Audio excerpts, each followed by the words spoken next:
सिंधुदुर्ग आणि रत्नागिरी जिल्ह्यातील वाहतुकीवरील निर्बंध हटवण्यात आल्यानंतरही वन विभागाकडून कारवाई होत असल्याचा आरोप करत कात उत्पादक आक्रमक झाले।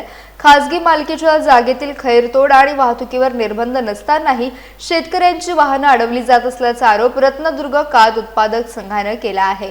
मात्र 5-6 दिवसांपूर्वी तळेवडे येथे खैर वाहतूक करणाऱ्या शेतकऱ्याची गाडी जप्त केल्याचे देखील संघटनेचं म्हणणं आहे। दोडामार्ग सारख्या संरक्षित बंदी क्षेत्रातील नियमांचे पालन केले जाईल, मात्र खासगी जागेतील खैर वाहतुकीला अडथळा आणू नये अशी मागणी करण्यात आली आहे। या संपूर्ण प्रकरणावर रत्नदुर्ग कात उत्पादक संघाचे अध्यक्ष नारायण जाधव नेमकी काय भूमिका मांडतात ते पाहूया।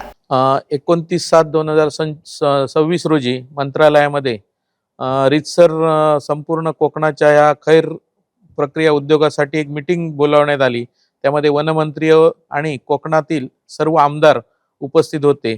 तसेच आम्ही ज्या कात संघटनेचे अध्यक्ष असे जे काही तिथे आम्ही सुद्धा उपस्थित होतो आणि त्यामध्ये असं ठरवण्यात आलं की पहिला 2023ला 2 जिल्ह्यामध्ये महाराष्ट्रातल्या सिंधुदुर्ग आणि रत्नागिरीमध्ये खैर तोडण्यावरचे निर्बंध उठवण्यात आले, परंतु वाहतुकीला त्यांनी परमिशन ठेवलेली होती। ते चुकीचं नोटिफाय झालेलं होतं, अधिकाऱ्यांच्या चुकीच्या धोरणामुळे ते नोटिफाईड झालं 2 जिल्ह्यासाठी पुन्हा, आणि त्याची मीटिंग 29ला लागून ते पुन्हा डिनोटिफाईड करण्यात आलेलं आहे आणि 2 जिल्ह्यामध्ये सिंधुदुर्ग रत्नागिरीसाठी आज खैरावरचे संपूर्ण निर्बंध उठवलेले आहेत।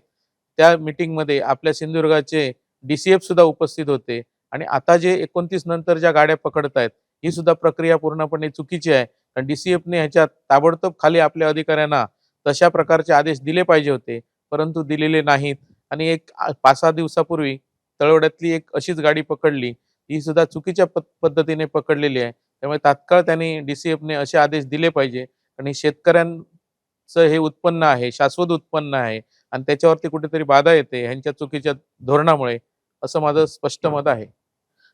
दोडामार्गमध्ये बंदी क्षेत्र आहे आणि त्या बंदी क्षेत्रातल्या खैराबद्दल आम्ही काय बोलत नाही, कारण ते तसा तो कायदा आहे, त्या कायद्याच्या बाहेर आम्ही तसं जात नाही। जे खाजगी मालकीचं क्षेत्र आहे आणि त्या खाजगी मालकीच्या क्षेत्रातलं जर खैर असेल तर त्याला कुठलंही बंधन नाही, कारण तो शेतकऱ्यांचा खैर आहे।